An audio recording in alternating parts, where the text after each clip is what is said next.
আসসালামু আলাইকুম, অগ্নিলা ব্লগসে আপনাদের সবাইকে স্বাগতম। আমরা ভালো আছি, আশা করি আল্লাহর রহমতে আপনারাও ভালো আছেন।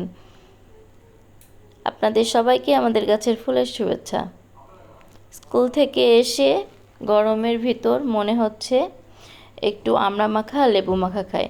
এদিকে অগ্নিলার পাখিটা বসে আছে বিছানার উপর উঠে। লেবুটা কিন্তু আজ একদমই লাল হয়নি, সাদা হয়েছিল, কিন্তু খেতে রসালো হয়েছিল, টেস্ট হয়েছিল।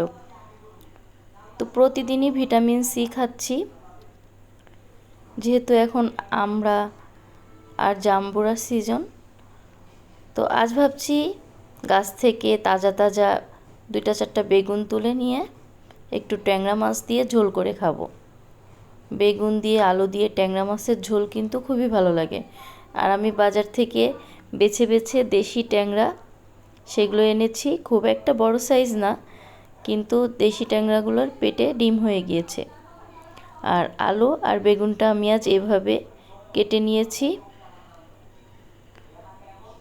মাঝে মাঝে কিন্তু একটু ভিন্ন স্টাইলে তরকারি কাটলে তরকারি টেস্টটাও পাল্টে যায়। ট্যাংরা মাছটা আগে আমি ভেজে নিয়েছিলাম, তারপর আমি আলু আর বেগুনটা কষিয়ে তারপর মাছটা লাস্টে দিয়ে দিয়েছি। খেতে কিন্তু খুবই মজা হয়েছে। আর অগ্নিলা যেহেতু খায় না, এজন্য অগ্নিলার জন্য আজ গরুর মাংস রান্না করছি, খুবই অল্প, সামান্য একটু আলু দিয়ে।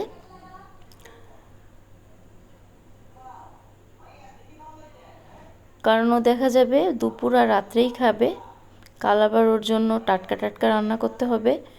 আর গরুর মাংসটা আমি ইদানিং অ্যাভয়েড করে চলছি, কারণ আমি খুবই হার্ডলি ডায়েটে আছি। আমি চাচ্ছি ইদানিং সবজিটা একটু বেশি খেতে। এখন অগ্নিলাকে ঘুরতে নিয়ে এসেছি ওর নানুর বাসায়। হঠাৎ করে ওর জামরুল গাছের দিকে চোখ গিয়েছে, বলছে আম্মু 12 মাসি জামরুল হয়েছে, দেখো আমাকে ছিঁড়ে দাও। তো আমি সব জায়গায় ঘুরে ঘুরে দেখছি যে না, আর অন্য কোথাও নেই, এই 2টা জামরুল। তো আমি জামরুল 2টা ছিঁড়ার পর দেখি যে আমাদের আগেই পাখি এটা খাওয়া শুরু করে দিয়েছে। এটা আর খাওয়া যাবে না। তবে অগ্নিলার যে পাখি আছে, পাখিটার নাম হচ্ছে ইয়োলে বেবি, ইয়োলে বেবিকে দিব। এখন ডিরেক্টলি অগ্নিলাকে নিয়ে ছাদে চলে এসেছি। অনেক শখ করছিল মা মেয়ে ম্যাচিং করে ড্রেস পরবো, এজন্য আমার আকাশি কালারের একটা ড্রেস বানিয়েছি, তার সঙ্গে অগ্নিলাকে এই ড্রেসটা আমি নিজে হাতে বানিয়ে দিয়েছি। মাশাল্লাহ, মেয়ে আমার দিন দিন বড় হয়ে যাচ্ছে। সন্ধ্যায় ওকে পড়ানো শেষ, ও বলছে আম্মু আমাকে একটু পিঠা বানিয়ে দাও, অনেক দিন পিঠা খেতে ইচ্ছা করছে। প্রথমে সামান্য চালের গুঁড়া নিয়েছি, সেটা সিদ্ধ করে নিয়েছি, তারপর এর ভিতরে একটা ডিম দিয়ে দিয়েছি, তারপর এভাবে ভালোভাবে এটাকে মথে নিচ্ছি। এটা কিন্তু ঘি দিয়ে মথে নিতে হবে, নইলে কিন্তু টেস্ট হবে না।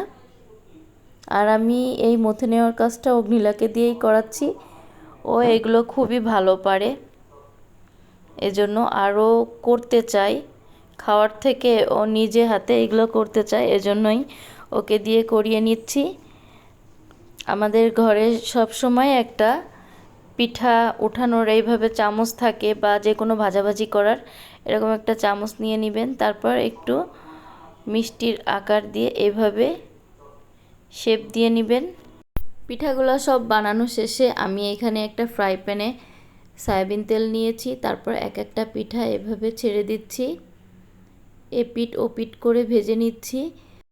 এটা কিন্তু খুবই মাঝারি হিটে ভাজতে হবে, বেশি জোরে জাল দেওয়া যাবে না। জোরে জাল দিলে কিন্তু পিঠার কালারটা চেঞ্জ হয়ে বাদামি কালার বা ব্রাউন কালার হয়ে যাবে। এটার কালার সাদা রাখার জন্য এভাবে আমি ভেজে নিয়েছি। তারপর আমি এখানে প্রায় 1 লিটার পরিমাণ দুধ নিয়েছি। সেই দুধে আমি দিয়ে দিয়েছি সামান্য একটু এলাচ আর সামান্য একটু দারচিনি, দিয়ে বলক উঠে গেলে তারপর পরিমাণ মতো চিনি দিয়ে দিচ্ছি। এখানে কিন্তু চিনির পরিমাণটা একটু বেশি দিতে হবে, যেহেতু পিঠা বানানোর সময় আমি কোনো চিনি ইউজ করিনি। আর এখানে আমার ফ্রোজেন করা নারকেল কোড়া ছিল, সেটা আমি এটার ভিতর দিয়ে দিব, তাহলে টেস্টটা কিন্তু বেড়ে যাবে। নারকেল কোড়াটা দিয়ে আর কিছুক্ষণ জাল দেওয়ার পর তারপর কিন্তু আমি পিঠাগুলো এক এক করে ছেড়ে দিয়েছি। লো হিটে রেখে চুলার আঁচটা, তারপর আমি এখানে পিঠাগুলো 10 মিনিটের মতো জাল দিয়ে নিচ্ছি। তাহলে পিঠার ভিতর সব দুধ ঢুকে যাবে এবং পিঠাগুলো ফুলে উঠবে। তারপর আমি চুলাটা বন্ধ করে দিয়েছি। এভাবে আমি প্রায় 1 ঘন্টা রেখে দিব। তারপর কিন্তু আমার পিঠাটা খাওয়ার জন্য প্রস্তুত হয়ে যাবে। খুবই মজার এই পিঠা। জানেন পিঠাটার নাম কি? পিঠাটার নাম হচ্ছে পাপন পিঠা। আপনাদের যদি আমার ভিডিওটি ভালো লেগে থাকে অবশ্যই একটি লাইক দিবেন, কমেন্ট দিতে কিন্তু ভুলবেন না। তাহলে আজ এ পর্যন্ত। ভালো থাকুন, সুস্থ থাকুন, অগ্নিলা ভ্লগসের সাথেই থাকুন।